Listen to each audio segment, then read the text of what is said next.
പെട്ടെന്ന് ഉണ്ടാക്കിയെടുക്കാൻ പറ്റുന്ന പായസങ്ങളുടെ കൂട്ടത്തിൽ മുൻപന്തിയിൽ നിൽക്കുന്ന ഒരുവനാണ് സേമിയ പായസം. ഇന്നത്തെ വീഡിയോയിൽ സേമിയ പായസത്തിൻ്റെ റെസിപ്പിയാണ് കാണാൻ പോകുന്നത്. അപ്പോൾ അതെങ്ങനെയാണെന്ന് കണ്ടു നോക്കാം.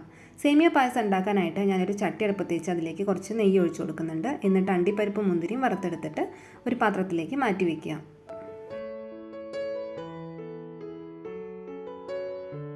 ഇനി ഇതേ നെയ്യിലേക്ക് ഈ ഒരു ഗ്ലാസ്സിൽ 3/4 ഗ്ലാസ് വരുന്ന പോലെ സേമിയ എടുത്തിട്ടുണ്ട്. അതും നന്നായിട്ടൊന്ന് വറുത്തെടുക്കണം.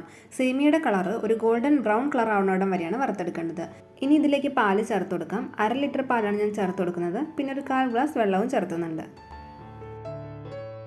കണ്ടിന്യൂസ് ആയിട്ട് ഇളക്കി കൊടുത്തോണ്ടേയിരിക്കണം. ഇളക്കൽ നിർത്തിക്കഴിഞ്ഞാൽ പാലിൻ്റെ മേലൊരു പാട ഫോം ആവില്ലേ, അത് വരരുത്. ഇത് അടച്ചു വെച്ചിട്ടൊന്നും കുക്ക് ചെയ്യുന്നില്ല. സേമിയ വേവണോടം വരെ നമ്മൾ ഇളക്കി കൊടുത്തോണ്ടേയിരിക്കണം. ഇപ്പോൾ സേമിയയുടെ പാകത്തിന് വെന്തിട്ടുണ്ട്. പാലും ഒന്ന് കുറുകി വന്നിട്ടുണ്ട്. ഈ സമയത്ത് നമ്മൾ പഞ്ചസാര ചേർക്കുകയാണ്.